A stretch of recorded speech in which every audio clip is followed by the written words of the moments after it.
Hi Capricorn, welcome to your weekly reading for August 24th to the 31st. I am Charlene Lizette. If you are new here, hello, hi, welcome. Thank you so much for stopping by. If you're returning, a massive thank you to you. All right, Capricorn, this may resonate with you if you have Sun, Moon, Rising, and or Venus in Capricorn. As always, I do need to give gratitude and adoration to my great queen, the Morgan, to whom all my work is devoted to. Let's see what's going on for you. Raven is sleeping somewhere, but I'm seeing her hair all over this desk, so it's telling me that she's been here. She has been here when I have not. Okay, so we got the Hermit, Three of Pentacles, the Knight of Cups,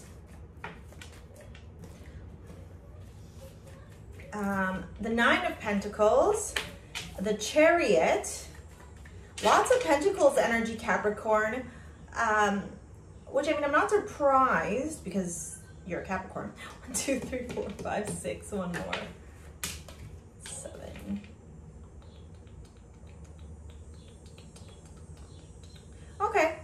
Okay, so this full moon that we have coming in on Aquarius on the Sunday might be bringing up a lot of wounds for you. Sorry, I'm just gonna slightly, it was kind of like bothering me that it's not straight. Maybe impacting your self-worth, like your self-confidence, your like the idea that you have within you, whether or not you can have something. This feels like it's really pushing you to a limit financially. Not that you're going to be poor, or not that this is going to negatively impact, but it's more like the thoughts, right? Like, we can have all the abundance in the world, but if we vibrate at lack energy, so if we're vibrating from the frequency of lack, it doesn't matter if there's like all of this is gold. Somebody who lacks in the frequency, or somebody who vibrates at the frequency of lack, is not going to see all this as beautiful and gold and abundance and so and so and so. What they're going to see it as is nothing, because they're too busy looking at like here, where maybe there is really nothing. And I think that this full moon in Aquarius, like as you enter into the week, right, you're bringing in the energy from the Sunday full moon. You might be sitting here feeling like these things are not working out for you, or kind of contemplating if they're not really working out for you, or if it's your mind, if it's you and your mind and your brain that's maybe attracting the slack. At the bottom of the deck, you have that Five of Pentacles, so you're in that energy of feeling left out in the cold, feeling strapped financially, feeling like there is not enough money or abundance to go around, feeling isolated, feeling alone. You know, a lot of energy around like the things that you don't have, okay? One of the things that we could learn, or one of the things that we could remember, oh, these cards are all over the place, okay, is that, you know, in every moment we're co-creating a reality. So if you want to vibrate at the frequency of lack, then that's exactly what you're going to be attracting. Okay, if you want to vibrate at the frequency of like, I don't have enough, I'm poor, nothing's coming to me, then that's literally what you're going to be attracting. There might even be this energy as you begin the week where you might have to disconnect, turn off from the television. I mean, the tells lies, right? The television. It is this energy of like constantly telling us all the awful things, the bad things. It keeps us in this very negative, low vibrational energy. And I think as you enter into the week, right, we start these readings on the Tuesday to Tuesday, I think you're going to be realizing like, wait a minute, I don't think this is really how I'm feeling. I think I'm just adopting all these external energies, and they're getting to the point where they're impacting me. And it happens, right? You could be the most positive person in the world, but the more you're around negative energy or lower frequencies, or you're subjecting yourself to them, the more work you have to do to block that and to create those boundaries. So you got the Hermit starting off, that's that Virgo energy, okay? This feels very analytical for you. I think you're like micro-analyzing where there are truly limitations, and where it might just be in your head where you're creating these limitations. The two cards that you got, the astrology card and the mantra card, are pretty heavy indeed. This is the house of life's enigmas, transformation, the hidden, sexuality, and death. Here's where we can see someone else's property and money, real estate, inheritance, investments. We also see our deepest unrevealed wishes, as well as fears, occultism, esotericism. the statement is I transform. It's Pluto, it's Scorpio, and then you got grief.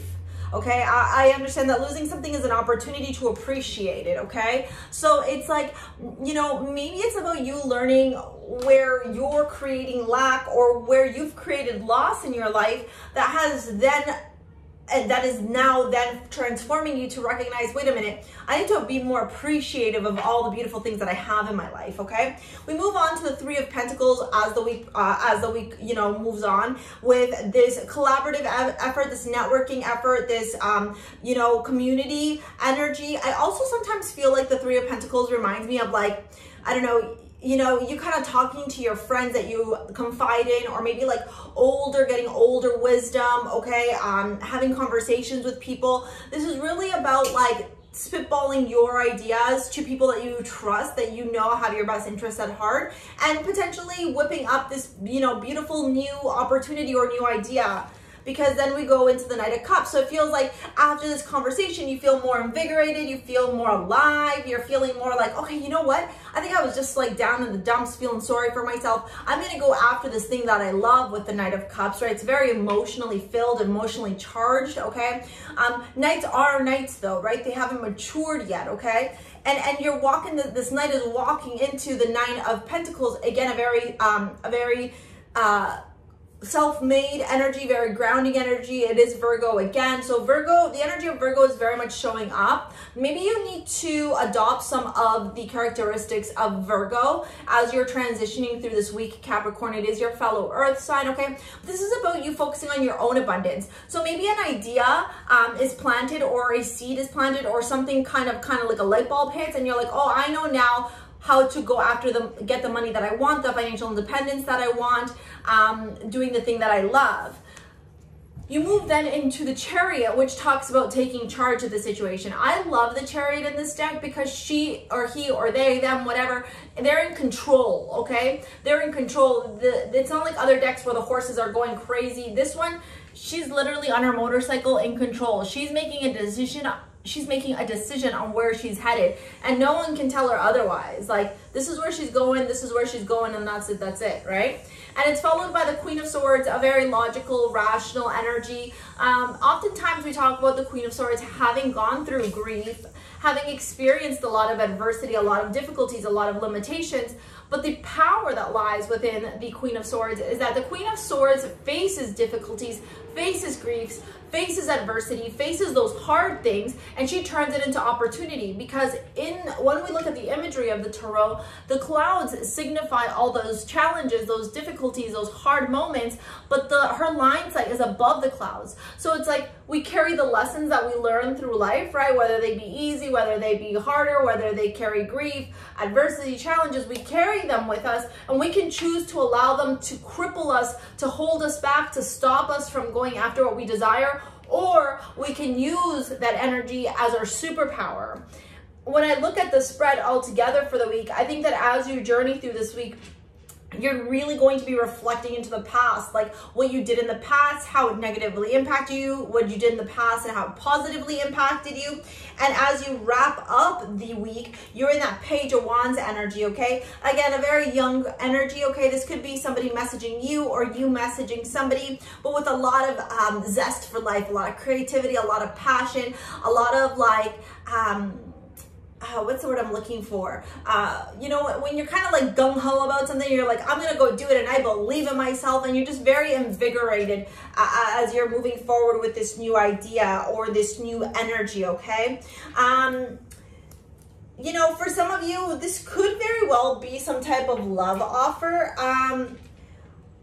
But only for a select few of you. It could be somebody that you're meeting through school or through some type of work thing or networking thing, like maybe a night class or something. But overall, I really feel like this is going to be a week where you're going to be sitting in your energy, okay? Capricorn, we're going to get into your love reading now. So this is where I say if you want to book a live 1 hour reading with me, take a look at the description box below. If you want to shop over at STARSEA Jewels and pick up your modern day amulets, I create crystal jewelry, right there, now that we're in the new office, okay? I'm wearing a ton right now. I feel like I need to be wearing all the crystals these days. So I've got Aphrodite to help with the frequency of love and the heart chakra and speaking my truth. Divina to help me tap into my divine feminine energy. Venus to vibrate at the frequency of love. This new piece, which I haven't named yet, it's got Moonstone, Citrine, and then Eashell as well. And on my neck, I've got Rhea and Inanna. It's a 14 karat gold chain. There's a ton of different bracelets, necklaces, and anklets on the site. If I'm looking at this and I'm trying to figure out what would be the best crystal to recommend for you if you use crystals at home in your practice, I would say there's a couple, okay? One of the ones I would say is Green Adventurine. There's a bracelet that's on the website called Sana. It's got Green Adventurine and rose quartz. It's great for healing, okay? And I think the other one that I would turn around and say to you that would be a great crystal would be something like blue lace agate. There's a ton of different websites or a ton of different products on the site that have blue lace agate. This is what it looks like. I'll also show you what Green Adventurine looks like. So that's Green Adventurine. You all know what rose quartz looks like. I've got a couple of little towers here. And then this is what blue lace agate looks like, okay? All right, let's get into your love reading and see if we can get some more stories about this little love thing that I was seeing here. Keep an open mind. Your soulmate may differ from your usual type of expectations. Calling in your soulmate. And wedding. Wow, okay. Yeah, maybe there's this energy of you transforming, you know, because when death shows up, death is about one chapter ending and another one opening. So maybe you've been single for quite some time. Maybe you've been grieving a past connection. Maybe you've just been feeling kind of sad about love or whatever. And this week you're recognizing that, wait a minute, I need to like let go or heal that energy so that I can attract new love in my life. And that's a great energy to be in. 10 of Pentacles, wow, yeah, for sure. I think for some of you, you could very well be connecting with somebody that has the potential to be a long-term partner. The Ace of Swords with calling in your soulmate. You know, with so much swords showing up here, with the Queen of Swords and the Ace of Swords, those are pretty powerful swords cards. I think you're cutting through the BS. Like maybe in the past you were really attracted to like a certain type of person, and now you're recognizing that it's not just about the exterior, it's more about the interior. And then maybe for others of you, you're recognizing your blockages on how you've stopped love from entering your life. And then we have the Knight of Pentacles and wedding. Yeah, I definitely don't see a wedding happening like this week. I don't see you getting married. I don't see you like falling in love. Like this feels very slow, very rooted, very grounded, with a lot of opportunity for longevity. And to be honest with you, I feel like it's you attracting this into your life. I feel like it's you taking charge and going after what it is that you desire. And I feel like when you do that, in that confidence, in that self-respect, in that love, in that energy of like just understanding who you are wholeheartedly, you can then take control of your life and be able to attract exactly what you desire. All right, Capricorn, thank you so much for your likes, your comments, your shares, your subscribes. Thank you for booking live 1 hour readings with me. I am so eternally grateful for every single one of you. Thank you for all your support. Thank you, honestly, for everything. Take a look at the description box if you want to shop or book a live 1 hour. We'll see you later, alligator. Peace out. Bye.